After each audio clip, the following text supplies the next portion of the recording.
All right, let's dive right into a challenge that's at the absolute heart of any business selling a physical product: inventory management.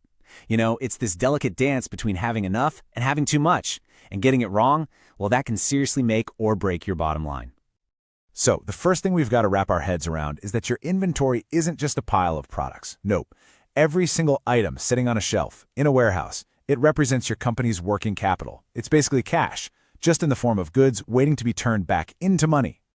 And that leads us to the fundamental conflict, the big question every single business owner has to deal with. It really feels like you're on a constant tightrope, walking between two very, very expensive problems.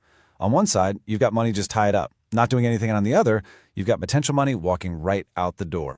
Let's break that down a little. If you have way too much stock, your working capital is literally blocked. It's just sitting there collecting dust when it could be working for you.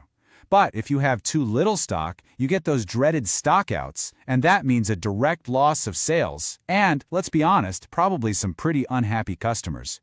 Neither of those situations is a good place to be. So how in the world do you find that perfect balance? Well, it all starts with one core principle: total visibility. You absolutely have to know exactly what you have and precisely where it is at all times. No exceptions. I want you to think about it this way. Tracking your stock isn't just about counting items coming in and going out.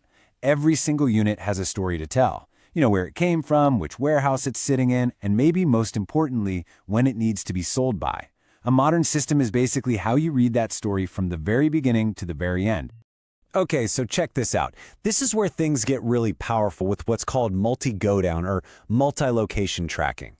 Instead of just knowing, hey, I have 150 units of SKU 001, you can instantly see the exact breakdown across all your different warehouses or storage spots. This kind of high-level view is really the first big step to getting true control. But we can go even deeper. Now we're drilling down into just one of those locations, go down B. And we're not just looking at a total number anymore. We can see the specific batches, and each one has its own expiry date. This is the kind of super detailed view that separates basic counting from what I'd call real professional inventory management. And this is so important because tracking expiry dates isn't just some boring administrative task. It's a strategic tool. It lets you prioritize selling your older stock first, which drastically cuts down on waste and spoilage, and it ensures your customers are always getting a fresh, high-quality product. It's a win-win. Okay, so now that we've got that total visibility, the next logical step is to use all that great information to become proactive instead of always being reactive. It's time to let the system do some of the heavy lifting for us through automation. This is where a feature like reorder levels becomes an absolute game changer. The idea is so simple, but it's incredibly powerful. You just tell the system, hey, for this item, never let my stock fall below this number. That's it. The system then watches your sales in real time, and the second you hit that minimum level, boom, it automatically alerts you. No more guesswork and no more surprise stockouts. And for all you manufacturing businesses out there, this automation can go a layer deeper. Using something called a bill of materials, or a BOM, you basically create a recipe. You define exactly what raw materials go into making one finished product. Then, every time you make that product, the system automatically deducts all the right ingredients from your inventory. It's just seamless. Now, beyond just tracking and ordering, there's a really critical financial piece to all of this. You need to know the monetary value of your stock for accurate accounting, for business analysis. But here's the interesting part. That value can actually change depending on how you look at it. For example, using the FIFO, or first in, first out method, your stock might be valued at, say, $125,450. This method just assumes the first items you bought are the first ones you sold. Pretty simple. Now keep that number in your head for a second. Because watch this, with just a single click, we can switch over to the LIFO, or last in, first out method. And instantly, the value changes to $122,800. This way assumes the newest items you bought are the first ones you sold. Or we could look at it using the average cost method, which, you guessed it, gives us yet another valuation.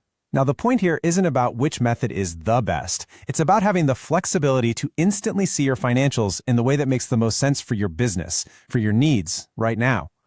So you see, when you start combining all of this, that total visibility, the smart automation, and the flexible financial reporting, something really fundamental starts to change. Your warehouse stops being just a place to store things. It actually transforms into a dynamic, strategic part of your entire business. And that is the key takeaway here. You're moving way beyond simple inventory counting, and you're entering the world of real-time asset management. You're not just checking boxes anymore. You are actively managing a huge portion of your company's assets with incredible precision and intelligence.